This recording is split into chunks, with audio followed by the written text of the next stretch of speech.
Sandalwood drug case ಸಂಬಂಧ ಚಿತ್ರ ನಿರ್ಮಾಪಕ ಶಂಕರೇಗೌಡರನ್ನ ಗೋವಿಂದಪುರ ಪೊಲೀಸರು ಬಂಧಿಸಿದ್ದಾರೆ. ಪೇಜ್ 3 ಪಾರ್ಟಿಗಳಿಗೆ ಕೆಂಪೇಗೌಡ, ನಿರ್ಮಾಪಕ ಶಂಕರೇಗೌಡ ಡ್ರಗ್ ಸಪ್ಲೈ ಮಾಡುತ್ತಿದ್ದ ಆರೋಪ ಇದೆ. ಡ್ರಗ್ ಪೆಡ್ಲರ್ ಜೊತೆ ಸಂಪರ್ಕ ಹೊಂದಿ ಪಾರ್ಟಿ ಮಾಡ್ತಾ ಇದ್ದ ಆರೋಪ ಶಂಕರೇಗೌಡ ಮೇಲೆ ಕೇಳಿಬಂದಿತ್ತು. ಡ್ರಗ್ ಕೇಸ್ನಲ್ಲಿ ಶಂಕರೇಗೌಡ ಹೆಸರು ಕೇಳಿಬಂದಿದ್ರಿಂದ ಮಾರ್ಚ್ 8ರಂದು ಅವರ ಮನೆ ಮೇಲೆ ಪೊಲೀಸರು ದಾಳಿ ಮಾಡಿದ್ರು. ಪ್ರಕರಣದ ಬಗ್ಗೆ ತನಿಖೆ ಮಾಡಿದಂತಹ ಗೋವಿಂದಪುರ ಪೊಲೀಸರು ಶಂಕರೇಗೌಡರನ್ನ ವಶಕ್ಕೆ ಪಡೆದಿದ್ದಾರೆ. ನಿನ್ನೆ ಬೆಳಗಾವಿ ಲೋಕಸಭಾ ಕ್ಷೇತ್ರದ ಉಪಚುನಾವಣೆಗೆ ನಾಮಪತ್ರ ಸಲ್ಲಿಕೆಯ ಮೊದಲ ದಿನ 4 ನಾಮಪತ್ರ ಸಲ್ಲಿಕೆಯಾಗಿದೆ. 2 ಅಭ್ಯರ್ಥಿಗಳು ನಾಮಪತ್ರ ಸಲ್ಲಿಸಿದ್ದಾರೆ.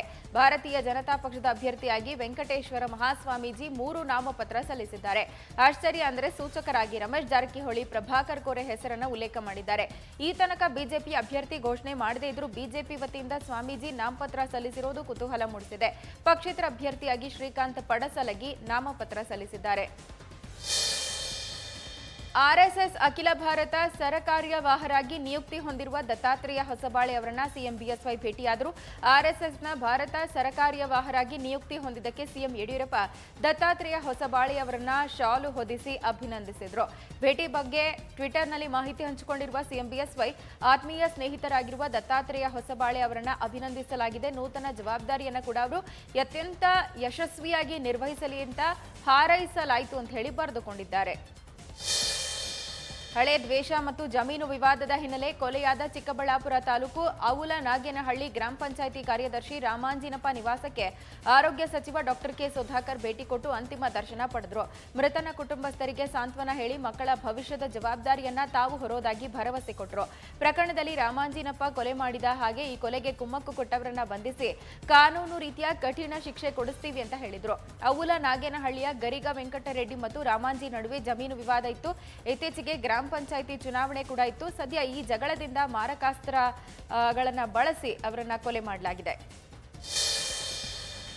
ರಾಜ್ಯದಲ್ಲಿ ಕೊರೋನಾ ಲಸಿಕೆಗೆ ಕೊರತೆಯಾಗೋದಿಲ್ಲ. ಈ ಬಗ್ಗೆ ಕೇಂದ್ರ ಆರೋಗ್ಯ ಸಚಿವರ ಬಳಿ ಮಾತನಾಡಿದ್ದು, ರಾಜ್ಯಕ್ಕೆ ಮುಂದಿನ ವಾರ 12.5 ಲಕ್ಷ ಡೋಸ್ ಲಸಿಕೆ ಸಿಗುತ್ತೆ ಅಂತ ಆರೋಗ್ಯ ಸಚಿವ ಡಾಕ್ಟರ್ ಕೆ ಸುಧಾಕರ್ ಹೇಳಿದ್ದಾರೆ. ಚಿಕ್ಕಬಳ್ಳಾಪುರ ತಾಲೂಕು ಅವುಲ ನಾಗೇನಹಳ್ಳಿಯಲ್ಲಿ ಮಾತನಾಡುತ್ತಾ, ತುರ್ತು ಬಳಕೆಗಾಗಿ ವಿಮಾನದ ಮೂಲಕ ಇವತ್ತು 4 ಲಕ್ಷ ಲಸಿಕೆ ಡೋಸ್ ಬರಲಿದೆ. ಕಳೆದ 2 ದಿನಗಳಲ್ಲಿ ಪ್ರಕರಣಗಳು ತಗ್ಗಿದೆ. ಆದರೂ ರಾಜ್ಯದಲ್ಲಿ ಕೊರೋನಾ 2ನೇ ಅಲೆ ಇದೆ. ಹೀಗಾಗಿ ರಾಜ್ಯದ ಜನತೆ 2 ತಿಂಗಳ ಕಾಲ ಧಾರ್ಮಿಕ, ರಾಜಕೀಯ ಸಮಾರಂಭ ಸ್ಥಗಿತ ಮಾಡಬೇಕು. ಗುಂಪು ಸೇರದೆ ದೂರವಾಗಿರಬೇಕು. ಕಡ್ಡಾಯವಾಗಿ ಮಾಸ್ಕ್ ಧರಿಸಿ ತಿರುಗಾಡಬೇಕಂತ ತಿಳಿಸಿದ್ದಾರೆ. ಭದ್ರಾವತಿ ನಗರಸಭೆ ಚುನಾವಣೆಗೆ ಸ್ಪರ್ಧೆ ಮಾಡೋದಕ್ಕೆ ಆಮ್ ಆದ್ಮಿ ಪಕ್ಷ ಮುಂದಾಗಿದೆ.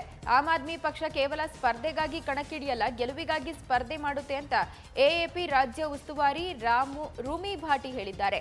ಭದ್ರಾವತಿ ನಗರಸಭೆ ಚುನಾವಣೆ ಹಿನ್ನೆಲೆ ಆಯೋಜನೆ ಮಾಡಿದ ಪೂರ್ವ ಸಿದ್ಧತಾ ಸಭೆಯಲ್ಲಿ ಮಾತನಾಡಿ, ಸ್ಥಳೀಯ ಸಂಸ್ಥೆ ಚುನಾವಣೆ ಬಳಿಕ ರಾಜ್ಯದಲ್ಲಿ ಪಕ್ಷವನ್ನ ಬೇರುಮಟ್ಟದಿಂದ ಸಂಘಟಿಸೋದಕ್ಕೆ ನಿರ್ಧರಿಸಿದ್ದೀವಿ. ಈ ಹಿನ್ನೆಲೆ ದೇಶದ ಎಲ್ಲ ರಾಜ್ಯಗಳ ಸ್ಥಳೀಯ ಸಂಸ್ಥೆ ಚುನಾವಣೆಯಲ್ಲೂ ಸ್ಪರ್ಧೆ ಮಾಡೋದಕ್ಕೆ ಆಪ್ ಮುಂದಾಗಿದೆ. ಮುಂದಿನ ದಿನಗಳಲ್ಲಿ ಕರ್ನಾಟಕ ರಾಜ್ಯದಲ್ಲೂ ಪಕ್ಷ ತನ್ನ ಅಸ್ತಿತ್ವ ಕಂಡುಕೊಳ್ಳುತ್ತೆ ಅನ್ನೋ ವಿಶ್ವಾಸ ವ್ಯಕ್ತಪಡಿಸಿದರು.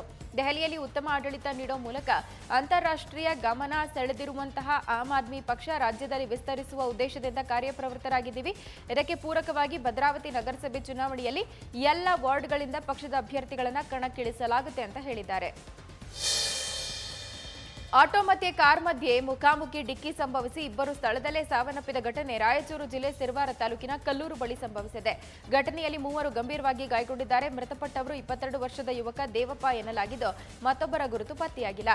ವೇಗವಾಗಿ ಬಂದಂತಹ ಕಾರು ಆಟೋಗೆ ಗುದ್ದಿದ ಪರಿಣಾಮ ಅವಘಡ ಸಂಭವಿಸಿದೆ. ಸ್ಥಳಕ್ಕೆ ಸಿರವಾರ ಪೊಲೀಸರು ಭೇಟಿ ಕೊಟ್ಟು ಪರಿಶೀಲಿಸಿ ಪ್ರಕರಣ ದಾಖಲಿಸಿದ್ದಾರೆ.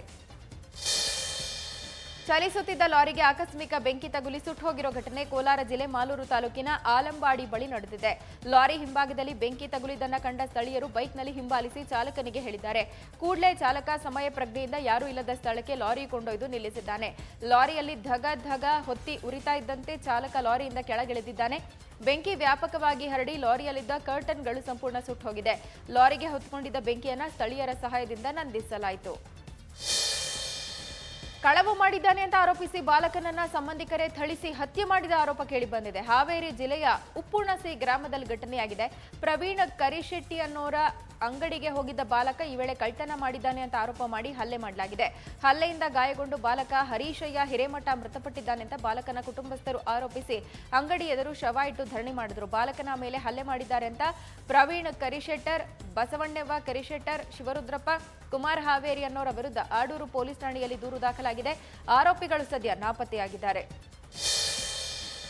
ರಾಜ್ಯದ 2ನೇ ಮಹಾನಗರ ಪಾಲಿಕೆ ಅನ್ನೋ ಹೆಗ್ಗಳಿಕೆಗೆ ಪಾತ್ರವಾಗಿರುವ ಹುಬ್ಬಳ್ಳಿ ಧಾರವಾಡ ಮಹಾನಗರ ಪಾಲಿಕೆ ನಿಜಕ್ಕೂ ಜನರಲ್ಲಿ ಬೇಸರವನ್ನ ಮೂಡಿಸ್ತಾ ಇದೆ. ಕಳಪೆ ಕಾಮಗಾರಿ ಮತ್ತು ನಿರ್ಲಕ್ಷ್ಯದಿಂದ ಹುಬ್ಬಳ್ಳಿ ಧಾರವಾಡ ಮಹಾನಗರ ಪಾಲಿಕೆ ಆವರಣದಲ್ಲಿರುವ ಛತ್ರಪತಿ ಶಿವಾಜಿ ಮೂರ್ತಿ ನೆಲಕ್ಕುರುಳಿದೆ. ಚಿಟಗುಪ್ಪಿ ಆಸ್ಪತ್ರೆ ಮುಂದಿರೋ ಮಹಾನಗರ ಪಾಲಿಕೆ ಉದ್ಯಾನವನದಲ್ಲಿ ಪ್ರತಿಷ್ಠಾಪನೆ ಮಾಡಿದ್ದ ಶಿವಾಜಿ ಮೂರ್ತಿ ನೆಲಕ್ಕೆ ಬಿದ್ದಿದ್ದು ಸಂಭವಿಸಬಹುದಾದ ಭಾರೀ ಅನಾಹುತ ತಪ್ಪಿದೆ. ಶಿವಾಜಿ ಜಯಂತಿಯಂದು ಹಿಂದೂಪರ ಸಂಘಟನೆಗಳು ಶಿವಾಜಿ ಮೂರ್ತಿಯನ್ನು ದುರಸ್ತಿಗೊಳಿಸುವಂತೆ ಆಗ್ರಹಿಸಿ ಮನವಿ ಮಾಡಿದ್ರು. ಅಧಿಕಾರಿಗಳು ನಿರ್ಲಕ್ಷ್ಯ ವಹಿಸಿರುವುದು ಇಂತಹ ಅವ್ಯವಸ್ಥೆಗೆ ಕಾರಣ. ಶಿವಾಜಿ ಮೂರ್ತಿ ಕೆಳಗೆ ಬೀಳ್ತಿದ್ದಂತೆ ವಿವಿಧ ಸಂಘಟನೆ ಕಾರ್ಯಕರ್ತರು ಮಹಾನಗರ ಪಾಲಿಕೆ ಎದುರು ಜಮಾವಣೆಯಾಗಿ ಪಾಲಿಕೆ ವಿರುದ್ಧ ಧಿಕ್ಕಾರ ಕೂಗಿದ್ರು. ಮಹಾರಾಷ್ಟ್ರ ಗೃಹ ಸಚಿವ ಅನಿಲ್ ದೇಶ್ಮುಖ್ ಮೇಲಿನ 100 ಕೋಟಿ ರೂಪಾಯಿ ಲಂಚ ಆರೋಪದ ವಿಷಯ ಸದ್ಯ ಭಾರತೀಯ ರಾಜಕೀಯ ರಂಗದಲ್ಲಿ ಸಖತ್ ಸದ್ದು ಮಾಡ್ತಾ ಇದೆ. ಪ್ರಕರಣದ ಬಗ್ಗೆ ಸಿಬಿಐ ತನಿಖೆಗೆ ಒಪ್ಪಿಸುವಂತೆ ಆರೋಪ ಹೊರಿಸಿರುವ ಮುಂಬೈ ಮಾಜಿ ಕಮಿಷನರ್ ಸುಪ್ರೀಂ ಕೋರ್ಟ್ ಮೊರೆ ಹೋದರು. ಇವತ್ತು ಬೆಳಗ್ಗೆ 11 ಗಂಟೆಗೆ ನ್ಯಾಯಮೂರ್ತಿ ಸಂಜಯ್ ಕೃಷ್ಣ ಕೌಲ್ ಹಾಗೆ ಸುಭಾಷ್ ರೆಡ್ಡಿ ಪೀಠದ ನೇತೃತ್ವದಲ್ಲಿ ಅರ್ಜಿ ವಿಚಾರಣೆ ನಡೆಯುತ್ತೆ. ಅಲ್ಲದೆ ಪರಂಬೀರ್ ಸಿಂಗ್ ತಮ್ಮ ವರ್ಗಾವಣೆಯನ್ನ ಪ್ರಶ್ನೆ ಮಾಡಿ ಸುಪ್ರೀಂ ಕೋರ್ಟ್ಗೆ ಅರ್ಜಿಯನ್ನ ಸಲ್ಲಿಸಿದ್ದು, ಆ ಅರ್ಜಿ ಕೂಡ ಇವತ್ತೇ ಪೀಠದ ಮುಂದೆ ವಿಚಾರಣೆಗೆ ಬರಲಿದೆ. ಮಹಾರಾಷ್ಟ್ರದ ಪರಂಬೀರ್ ಸಿಂಗ್ ಲೆಟರ್ ಪ್ರಕರಣದ ಬಳಿಕ ಉದ್ಧವ್ ನೇತೃತ್ವದ ಸರ್ಕಾರ ಸಂಕಷ್ಟಕ್ಕೆ ಸಿಲುಕಿದೆ. ರಾಜ್ಯದ ಹಿರಿಯ ಬಿಜೆಪಿ ಮುಖಂಡ ದೇವೇಂದ್ರ ಫಡ್ನವೀಸ್ ಪ್ರಕರಣಕ್ಕೆ ಸಂಬಂಧಪಟ್ಟಂತೆ ಕೇಂದ್ರ ಗೃಹ ಸಚಿವಾಲಯಕ್ಕೆ 6 ಜಿಬಿಗೂ ಹೆಚ್ಚಿನ ಡೇಟಾ ಒದಗಿಸಿದ್ದಾರೆ. ಇದರಲ್ಲಿ ಮಹಾರಾಷ್ಟ್ರ ಪೊಲೀಸ್ ವಿಭಾಗದಲ್ಲಿ ವರ್ಗಾವಣೆ ಮತ್ತು ಪೋಸ್ಟಿಂಗ್ನಲ್ಲಿ ದೊಡ್ಡ ಮಟ್ಟದ ಭ್ರಷ್ಟಾಚಾರ ಆಗಿದೆ ಅಂತ ಆರೋಪಿಸಲಾಗಿದೆ. ಈ ಕುರಿತು ರಾಜ್ಯದ ಗುಪ್ತಚರ ಇಲಾಖೆ ಮಾಹಿತಿ ಕೊಟ್ಟರೂ ಕೂಡ ಮಹಾರಾಷ್ಟ್ರದ ಮಹಾವಿಕಾಸ್ ಅಗಾಡಿ ಸರ್ಕಾರ ಯಾವುದೇ ಕ್ರಮವನ್ನು ಕೈಗೊಂಡಿಲ್ಲ. ಹೀಗಾಗಿ ಇಡೀ ಪ್ರಕರಣದಲ್ಲಿ ಸಿಬಿಐ ತನಿಖೆ ಆಗಬೇಕಂತ ಆಗ್ರಹಿಸಿದ್ದಾರೆ. ಈ ಭ್ರಷ್ಟಾಚಾರ ನಡೆದ ಅವಧಿಯಲ್ಲಿ ಆಗಿನ ಗುಪ್ತಚರ ಇಲಾಖೆಯ ಆಯುಕ್ತೆಯಾಗಿದ್ದ ರಶ್ಮಿ ಶುಕ್ಲಾ ಅವರಿಂದ ಒಪ್ಪಿಗೆ ಪಡೆದು ನಡೆಸಲಾಗಿರುವ ಫೋನ್ ರೆಕಾರ್ಡ್ ಮಾತುಕತೆ 6.3 ಜಿಬಿ ಡೇಟಾ ಸಾಕ್ಷ್ಯಾಧಾರ ತಮ್ಮ ಬಳಿ ಇದ್ದು, ಇದರಲ್ಲಿ ಹಲವು ಪೊಲೀಸ್ ಅಧಿಕಾರಿಗಳ ಹೆಸರು ಕೇಳಿಬಂದಿದೆ ಅಂತ ಫಡ್ನವೀಸ್ ಆರೋಪಿಸಿದ್ದಾರೆ. ಮಹಾರಾಷ್ಟ್ರದಲ್ಲಿ ನಡೀತಾ ಇರೋದು ವಿಕಾಸ ಅಲ್ಲ, ಅದು ವಸೂಲಿ ಅಂತ ಮಹಾರಾಷ್ಟ್ರ ಗೃಹ ಸಚಿವ ಅನಿಲ್ ದೇಶ್ಮುಖ್ ಅವರ ಮೇಲಿನ ಭ್ರಷ್ಟಾಚಾರ ಆರೋಪಕ್ಕೆ ಕೇಂದ್ರ ಸಚಿವ ರವಿಶಂಕರ್ ಪ್ರಸಾದ್ ಆರೋಪ ಮಾಡಿದ್ದಾರೆ. ಮಹಾರಾಷ್ಟ್ರ ಸರ್ಕಾರ ಇರೋದು ಸುಲಿಗೆಯಿಂದ ಸುಲಿಗೆಗಾಗಿ, ಸುಲಿಗೆಗೋಸ್ಕರ ಅಂತ ಟೀಕೆ ಮಾಡಿದ್ದಾರೆ. ಉದ್ಧವ್ ಠಾಕ್ರೆ ನೇತೃತ್ವದ ಸರ್ಕಾರ ಆಡಳಿತ ನಡೆಸುವ ನೈತಿಕ ಅಧಿಕಾರವನ್ನು ಕಳೆದುಕೊಂಡಿದೆ ಅಂತ ಪ್ರಸಾದ್ ಕಿಡಿಕಾರಿದ್ದಾರೆ. ಗೃಹ ಸಚಿವರು ಸಚಿನ್ ವಾಜೆ ಅವರನ್ನ ತಮ್ಮ ಸರ್ಕಾರಿ ನಿವಾಸಕ್ಕೆ ಹಲವು ಬಾರಿ ಕರೆ ಮಾಡಿ ಪ್ರತಿ ತಿಂಗಳು 100 ಕೋಟಿ ಸಂಗ್ರಹ ಮಾಡುವಂತೆ ಟಾರ್ಗೆಟ್ ಕೊಟ್ಟಿದ್ರು ಅಂತ ಐಪಿಎಸ್ ಅಧಿಕಾರಿ ಪರಂಬೀರ್ ಸಿಂಗ್ ಆರೋಪ ಮಾಡಿದ್ರು. ತಮಿಳುನಾಡು ವಿಧಾನಸಭಾ ಚುನಾವಣೆಯಲ್ಲಿ ಎಐಎಡಿಎಂಕೆ ಡಿಎಂಕೆ ನಡುವೆ ಫೈಟ್ ಹೆಚ್ಚಾಗಿದೆ. ತಮಿಳುನಾಡಿನಲ್ಲಿ ಏಪ್ರಿಲ್ 6ರಂದು ಮೊದಲ ಹಂತದ ವಿಧಾನಸಭಾ ಚುನಾವಣೆ ನಡೆಯಲಿದ್ದು, ರಾಜಕೀಯ ಪಕ್ಷಗಳು ಭರ್ಜರಿ ಮತ ಬೇಟೆಗಿಳಿದಿದೆ. ಡಿಎಂಕೆ ಮುಖ್ಯಸ್ಥ ಸ್ಟಾಲಿನ್ ಪತ್ನಿ ದುರ್ಗಾ ಸ್ಟಾಲಿನ್ ಕೊಲಾಥೂರ್ ಕ್ಷೇತ್ರದಲ್ಲಿ ಅಬ್ಬರದ ಪ್ರಚಾರ ಮಾಡಿದ್ದಾರೆ. ಸ್ಟಾಲಿನ್ ಸೇಲಂನಲ್ಲಿ ಮತದಾರರನ್ನ ಸೆಳೆಯೋದಕ್ಕೆ ಮುಂದಾದರೆ ಅವರ ಪತ್ನಿ ದುರ್ಗಾ ಸ್ಟಾಲಿನ್ ಗ್ರಾಮಗಳಿಗೆ ಭೇಟಿ ಕೊಟ್ಟು ಮತದಾರರನ್ನ ಸೆಳೆಯುವಲ್ಲಿ ನಿರತರಾಗಿದ್ದಾರೆ. ಈ ಬಾರಿ ತಮ್ಮ ಪಕ್ಷ ಆಡಳಿತಕ್ಕೆ ಬಂದ್ರೆ ಕೇಂದ್ರ ಸರ್ಕಾರದ ನೂತನ ಕೃಷಿ ಕಾಯ್ದೆಗಳ ವಿರುದ್ಧ ಪ್ರತಿಭಟನೆ ಮಾಡ್ತಿರೋ ರೈತರ ಪರವಾಗಿ ನಿಲ್ತೀನಿ ಅಂತ ದುರ್ಗಾ ಸ್ಟಾಲಿನ್ ಭರವಸೆ ನೀಡಿದ್ದಾರೆ. ಓಟಿಟಿ ಪ್ಲಾಟ್ಫಾರ್ಮ್ಗಳಲ್ಲಿನ ವಿಷಯವನ್ನ ನಿಯಂತ್ರಿಸುವಂತೆ ಕೋರಿ ಸಲ್ಲಿಸಲಾದ ಎಲ್ಲ ಅರ್ಜಿಗಳನ್ನು ಸುಪ್ರೀಂ ಕೋರ್ಟ್ ತಡೆ ಹಿಡಿದಿದೆ. ವಿವಿಧ ಹೈಕೋರ್ಟ್ಗಳಲ್ಲಿ ಸಲ್ಲಿಸಲಾದ ಎಲ್ಲ ಅರ್ಜಿಗಳನ್ನು ಕ್ಲಬ್ ಮಾಡೋದಕ್ಕೆ ಕೇಂದ್ರ ಸರ್ಕಾರ ವರ್ಗಾವಣೆ ಮಾಡಿದ ಮನವಿಯ ಮೇರೆಗೆ ಆದೇಶ ಬಂದಿದೆ. ಕಾನೂನು ಮತ್ತು ನ್ಯಾಯ, ಮಾಹಿತಿ ಮತ್ತು ಪ್ರಸಾರ, ಎಲೆಕ್ಟ್ರಾನಿಕ್ಸ್ ಮತ್ತು ತಂತ್ರಜ್ಞಾನ ಸಚಿವಾಲಯ ಜಂಟಿಯಾಗಿ ಸಲ್ಲಿಸಿದ್ದ ಮನವಿಯ ಹಿನ್ನೆಲೆ ಫೆಬ್ರವರಿ ತಿಂಗಳಲ್ಲಿ ಪಂಜಾಬ್ ಮತ್ತು ಹರಿಯಾಣ ಹೈಕೋರ್ಟ್, ಮಧ್ಯಪ್ರದೇಶ ಹೈಕೋರ್ಟ್ ಹಾಗೆ ಅಲಹಾಬಾದ್ ಹೈಕೋರ್ಟ್ನಲ್ಲಿ ಮನವಿ ಸಲ್ಲಿಸಲಾಗಿತ್ತು. ಮನವಿ ಸಲ್ಲಿಸಿದ ಎಲ್ಲ ಅರ್ಜಿದಾರರಿಗೆ ಸರ್ವೋಚ್ಚ ನ್ಯಾಯಾಲಯ ನೋಟಿಸ್ ನೀಡಿದೆ. ದಾರಿಯಲ್ಲಿ ಹೋಗ್ತಿದ್ದವರ ಚಿನ್ನಾಭರಣ, ಫೋನ್, ಪರ್ಸನ್ನ ದುಷ್ಕರ್ಮಿಗಳು ಕ್ಷಣ ಮಾತ್ರದಲ್ಲಿ ಎಗರಿಸಿ ಪರಾರಿಯಾಗಿರೋ ಘಟನೆಗಳು ದಿನ ನಡೀತಾನೆ ಇರುತ್ತೆ. ಆದರೆ ದೆಹಲಿಯಲ್ಲಿ ನಡೆದ ಈ ಘಟನೆ ನಮ್ಮನ್ನ ದಂಗುಬಡಿಸೋದು ನಿಜ. ರಸ್ತೆಯಲ್ಲಿ ಯುವಕನೊಬ್ಬ ಮೊಬೈಲ್ ಹಿಡಿದು ನಡ್ಕೊಂಡು ಹೋಗುವಾಗ ಹಿಂದಿನಿಂದ ಬಂದ ದುಷ್ಕರ್ಮಿಯೊಬ್ಬ ಯುವಕನ ಕುತ್ತಿಗೆಯನ್ನು ಬಲವಾಗಿ ಹಿಡಿದುಕೊಂಡಿದ್ದಾನೆ. ಈ ವೇಳೆ ಮತ್ತೊಬ್ಬ ದುಷ್ಕರ್ಮಿ ಬಂದು ಯುವಕನ ಫೋನ್ ಕಿತ್ಕೊಂಡು ಇಬ್ಬರೂ ಸ್ಥಳದಿಂದ ಪರಾರಿಯಾಗಿದ್ದಾರೆ. ಉಸಿರುಗಟ್ಟಿ ಕೆಳಗೆ ಬಿದ್ದಂತಹ ಯುವಕ ಒಂದು ಕ್ಷಣ ಏನಾಯ್ತು ಅಂತ ತಿಳಿಯದೆ ದಂಗಾಗ್ತಾನೆ. ಬಳಿಕ ಸುಧಾರಿಸಿಕೊಂಡು ಮೇಲೆದ್ದಿದ್ದಾನೆ. ಮೊಬೈಲ್ ಕಿತ್ಕೊಂಡು ಪರಾರಿಯಾಗಿರೋ ದೃಶ್ಯ ಸಿಸಿ ಕ್ಯಾಮೆರಾದಲ್ಲಿ ಸೆರೆಯಾಗಿದೆ. ಕೋವಿಡ್ 2ನೇ ಅಲೆ ಹೆಚ್ಚಾಗ್ತಾ ಇರುವ ಕಾರಣ ಇವತ್ತಿನಿಂದ ವೈದ್ಯಕೀಯ ಕಾಲೇಜುಗಳನ್ನು ಹೊರತುಪಡಿಸಿ ಎಲ್ಲ ಶಾಲಾ ಸಂಸ್ಥೆಗಳನ್ನು ಮುಚ್ಚೋದಕ್ಕೆ ತೆಲಂಗಾಣ ಸರ್ಕಾರ ನಿರ್ಧರಿಸಿದೆ.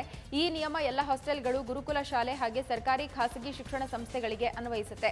ಶಿಕ್ಷಣಕ್ಕೆ ಧಕ್ಕೆ ಆಗಬಾರದಂತ ಆನ್ಲೈನ್ ತರಗತಿ ಮುಂದುವರಿಸಲಾಗುತ್ತೆ ಅಂತ ಶಿಕ್ಷಣ ಸಚಿವರಾದ ಪಿ ಸಬಿತಾ ಇಂದ್ರ ರೆಡ್ಡಿ ಹೇಳಿದ್ದಾರೆ. ತೆಲಂಗಾಣದಲ್ಲಿ ಕೊರೋನಾ ಸೋಂಕು ಮತ್ತೆ ಹೆಚ್ಚಳವಾದ್ದರಿಂದ ಸರ್ಕಾರ ಈ ಕ್ರಮ ಕೈಗೊಂಡಿದೆ. ಕೊರೋನಾ ಆರ್ಭಟದ ನಡುವೆ ಉತ್ತರಾಖಂಡ ಕುಂಭಮೇಳಕ್ಕೆ ಸಿದ್ಧತೆ ಮಾಡಿಕೊಳ್ಳಲಾಗ್ತಾ ಇದೆ. ಏಪ್ರಿಲ್ 1ರಿಂದ ಹರಿದ್ವಾರದಲ್ಲಿ ಆರಂಭ ಆಗುವ ಕುಂಭಮೇಳಕ್ಕೆ ಉತ್ತರಾಖಂಡ ಸರ್ಕಾರ ಸಕಲ ಸಿದ್ಧತೆ ಮಾಡಿಕೊಳ್ತಾ ಇದೆ. ಕುಂಭಮೇಳಕ್ಕೆ ಸಂಬಂಧಪಟ್ಟ ಮಾಹಿತಿ ನೀಡುವ ಸಲುವಾಗಿ ಉತ್ತರಾಖಂಡ ಪೊಲೀಸರು ಸಹಾಯವಾಣಿ 1902ಗೆ ಚಾಲನೆ ಕೊಟ್ಟಿದ್ದಾರೆ. ಕುಂಭಮೇಳಕ್ಕೆ ತೆರಳುವ ಭಕ್ತರು ನೋಂದಣಿ, ತಲುಪುವ ಮಾರ್ಗ, ಪಾರ್ಕಿಂಗ್ ವ್ಯವಸ್ಥೆ, ಕೊರೋನಾ ಮಾರ್ಗಸೂಚಿ, ಲಭ್ಯ ಇರುವ ಎಲ್ಲ ಆರೋಗ್ಯ ಸೇವೆ ಸೇರಿದಂತೆ ಇತರ ಮಾಹಿತಿಗಳನ್ನು ಇಲ್ಲಿ ವಿಚಾರಿಸಬಹುದು ಅಂತ ಕುಂಭಮೇಳದ ಉಸ್ತುವಾರಿ ಐಜಿಪಿ ಸಂಜಯ್ ಗುಂಜಾಲ್ ಹೇಳಿದ್ದಾರೆ. ಉತ್ತರ ಪ್ರದೇಶದ ಮಹಿಳೆಯರು ಪುರುಷರಿಗೆ ಕೋಲುಗಳಿಂದ ಹೊಡೆಯುವ ಮೂಲಕ ಹೋಳಿ ಹಬ್ಬವನ್ನ ವಿಶೇಷವಾಗಿ ಆಚರಣೆ ಮಾಡ್ತಿದ್ದಾರೆ. ಮಥುರಾ ಜಿಲ್ಲೆಯಲ್ಲಿ ಬರ್ಸಾನಾದಲ್ಲಿ ಲಾತ್ಮಾರ್ ಹೋಳಿ ಹಬ್ಬವನ್ನ ವಿಭಿನ್ನವಾಗಿ ಆಚರಿಸಲಾಗಿದೆ. ಹಬ್ಬದ ಆಚರಣೆ ಅಂಗವಾಗಿ ಮಹಿಳೆಯರು ಕೋಲುಗಳಿಂದ ಪುರುಷರ ತಲೆ ಮೇಲೆ ಹೊಡಿತಾರೆ. ಆದರೆ ಈ ಪುರುಷರು ಮಹಿಳೆಯರ ಹೊಡೆತದಿಂದ ತಪ್ಪಿಸಿಕೊಳ್ಳೋಕೆ ಗುರಾಣಿಯನ್ನ ಉಪಯೋಗಿಸ್ತಾರೆ. ಈ ಮೂಲಕ ಹೋಳಿಯನ್ನ ಆಚರಿಸಲಾಗುತ್ತೆ. ಮಹಿಳೆಯರು ವರ್ಷಕ್ಕೊಮ್ಮೆಯಾದರೂ ಪುರುಷರನ್ನ ಧಾರ್ಮಿಕವಾಗಿ ಸೋಲಿಸಬೇಕು, ಪುರುಷರು ಹೆಚ್ಚು ಗುರಾಣಿಗಳನ್ನ ಬಳಸೋಕೆ ಶಕ್ತವಾಗಿರ್ಬೇಕಂತ ಈ ಹಬ್ಬ ಆಚರಿಸಲಾಗುತ್ತೆ ಅಂತ ಹೇಳಲಾಗ್ತಾ ಇದೆ. ಕೊರೋನಾ ಮಹಾಮಾರಿ ಆರ್ಭಟಕ್ಕೆ ಬ್ರೇಕ್ ಹಾಕುವಲ್ಲಿ ಸ್ಪೇನ್ ದೇಶ ಸಂಪೂರ್ಣ ಯಶಸ್ವಿಯಾಗಿದೆ. ದೇಶದಲ್ಲಿ ಹಲವು ಕೊರೋನಾ ಕಟ್ಟುನಿಟ್ಟಿನ ಕ್ರಮಗಳು ಹಾಗೆ ವ್ಯಾಕ್ಸಿನೇಷನ್ ಡ್ರೈವ್ನಿಂದ ಸೋಂಕು ಮಟ್ಟ ಹಾಕುವಲ್ಲಿ ಸ್ಪೇನ್ ಯಶಸ್ವಿಯಾಗಿದೆ. ಆದರೂ ದೇಶದಲ್ಲಿ ಕೊರೋನಾ ನಿಯಮಗಳನ್ನು ಸಡಿಲಗೊಳಿಸಲಾಗದು ಅಂತ ಸ್ಪೇನ್ ಸರ್ಕಾರ ಹೇಳಿದೆ. ಆದರೆ ಸಾಮಾಜಿಕ ಅಂತರ ಹಾಗೆ ಫೇಸ್ ಮಾಸ್ಕ್ ಅನ್ನ ಮರಿಬಾರದು ಅಂತ ಹೇಳಿ ಸರ್ಕಾರ ಎಚ್ಚರಿಕೆ ಕೊಟ್ಟಿದೆ. ಬ್ರೆಜಿಲ್ ಮತ್ತು ದಕ್ಷಿಣ ಆಫ್ರಿಕಾ ಬರುವಂತ ಪ್ರಯಾಣಿಕರನ್ನ ಏಪ್ರಿಲ್ 13ರ ತನಕ ಪ್ರಯಾಣ ನಿರ್ಬಂಧಿಸಲಾಗುತ್ತೆ ಅಂತ ಹೇಳಿದೆ. ನ್ಯೂಯಾರ್ಕ್ ನರ್ಸಿಂಗ್ ಹೋಮ್ ಕಟ್ಟಡಕ್ಕೆ ಬೆಂಕಿ ತಗುಲಿದ್ದು ಅವಘಡದಲ್ಲಿ ಓರ್ವ ಸಾವನ್ನಪ್ಪಿದ್ದಾನೆ. ಬೆಂಕಿ ಆರಿಸೋದಕ್ಕೆ ತೆರಳಿದ್ದ ಅಗ್ನಿಶಾಮಕ ಸಿಬ್ಬಂದಿ ನಾಪತ್ತೆಯಾಗಿದ್ದಾನೆ. ನ್ಯೂಯಾರ್ಕ್ನ ರಾಕ್ಲ್ಯಾಂಡ್ ಕೌಂಟಿಯ ಎವರ್ಗ್ರೀನ್ ಕೋರ್ಟ್ ಹೆಸರಿನ ನರ್ಸಿಂಗ್ ಹೋಮ್ನಲ್ಲಿ ಬೆಂಕಿ ಅವಘಡ ಸಂಭವಿಸಿದೆ. ನಿನ್ನೆ ಮಧ್ಯಾಹ್ನ ನರ್ಸಿಂಗ್ ಹೋಮ್ಗೆ ಬೆಂಕಿ ತಗುಲಿದ್ದು ಕಟ್ಟಡ ಕುಸಿದು ಬಿದ್ದು ಬೆಂಕಿ ಧಗಧಗಿಸ್ತಾ ಇತ್ತು.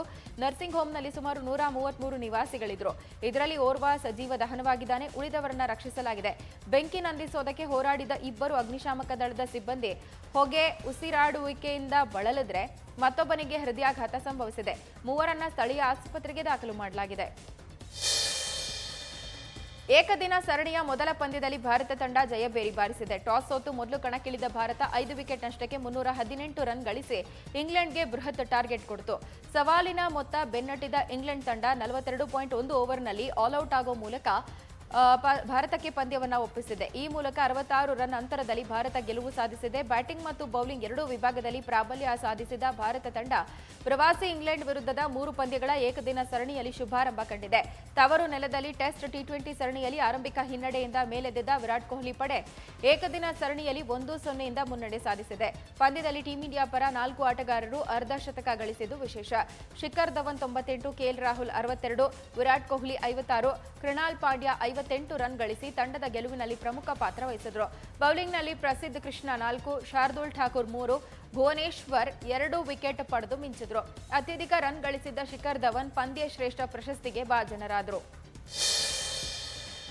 ಮಕ್ಕಳ ತಾಯಂದಿರು ಮಕ್ಕಳನ್ನ ಶಾಲೆಗೆ ಬಿಡೋದಕ್ಕೆ ಬರುವಾಗ ತುಂಡುಡುಗೆ ಧರಿಸುವಂತಿಲ್ಲ ಅಂತ ಬ್ರಿಟನ್ನ ವೆಸ್ಟ್ ಸಸೆಕ್ಸ್ ಶಾಲೆ ಹೊಸ ಆದೇಶ ಹೊರಡಿಸಿದೆ. ಶಾಲೆಗೆ ಮಕ್ಕಳನ್ನ ಬಿಡೋಕೆ ಬರುವಾಗ ತಾಯಂದಿರ ಉಡುಗೆ ಆಶ್ಚರ್ಯಚಕಿತಗೊಳಿಸುವ ಪ್ರಕರಣ ಬೆಳಕಿಗೆ ಬಂದಿದೆ. ಹೀಗಾಗಿ ಪ್ರೈಮರಿ ಶಾಲಾ ಆಡಳಿತ ಮಕ್ಕಳ ತಾಯಂದಿರಿಗೆ ಪತ್ರವನ್ನ ಬರೆದು ಮಕ್ಕಳಿಗೆ ಶಾಲೆಗೆ ಬಿಡೋಕೆ ಬರುವಾಗ ತುಂಡುಡುಗೆ ಧರಿಸಿ ಬರಬಾರದಂತ ವಾರ್ನಿಂಗ್ ಕೊಟ್ಟಿದೆ. ತಾಯಂದಿರು ಒಳ್ಳೆ ಬಟ್ಟೆ ಧರಿಸಬೇಕು, ಹಾಗೆ ಇತರರಿಗೆ ಮಾದರಿ ಆಗಬೇಕನ್ನಲಾಗಿದೆ. ಒಳ ಉಡುಪಿನ ರೀತಿಯಲ್ಲಿರೋ ಬಟ್ಟೆಗಳನ್ನು ಧರಿಸುವಂತಿಲ್ಲ ಅಂತ ಹೇಳಲಾಗಿದೆ. ದೂರದಿಂದ ಯಾರಾದರೂ ಬರ್ತಾ ಇದ್ರೆ ಅವರನ್ನ ನೋಡಿ ಮರೆಯಲ್ಲಿ ನಿಂತು ಸಮೀಪ ಬಂದಾಗ ಒಮ್ಮೆಲೆ ಮೇಲೆ ಬಿದ್ದು ಹೆದರಿಸೋದನ್ನ ನೋಡಿದ್ದೀವಿ. ಹೀಗೆ ಮನುಷ್ಯರಷ್ಟೇ ಅಲ್ಲ, ಪ್ರಾಣಿಗಳು ಮಾಡಿ ಅಚ್ಚರಿ ಮೂಡಿಸುತ್ತೆ. ಮನೆ ಮಾಲೀಕನೊಬ್ಬ 2 ನಾಯಿ ಸಾಕಿದ್ದ. ಆಟವಾಡಿಕೊಂಡಿದ್ದ ನಾಯಿಗಳು ಮಾಲೀಕ ಬರ್ತಿದ್ದಂತೆ ಓಡ್ ಹೋಗುತ್ತೆ. ಆ ವೇಳೆ ಗೋಡೆ ಮರೆಯಲ್ಲಿ ನಿಲ್ಲುವ ನಾಯಿ ಮರಿಯೊಂದು ಮಾಲೀಕ ಬರ್ತಿದ್ದಂತೆ ಒಮ್ಮೆನೆ ಎಗರಿ ಹೆದರಿಸಿದೆ. ಮುದ್ದು ಮುದ್ದಾದ ನಾಯಿ ಮರಿ ಈ ರೀತಿ ಮಾಡಿದ್ದು ನೋಡುಗರ ಹುಬ್ಬೇರಿಸಿದ್ದು ಸಾಮಾಜಿಕ ಜಾಲತಾಣದಲ್ಲಿ ಹರಿದಾಡ್ತಾ ಇದೆ. ನ್ಯೂಸ್ ಫಸ್ಟ್ ಪ್ರತಿಕ್ಷಣ ನಿಮ್ಮೊಂದಿಗೆ.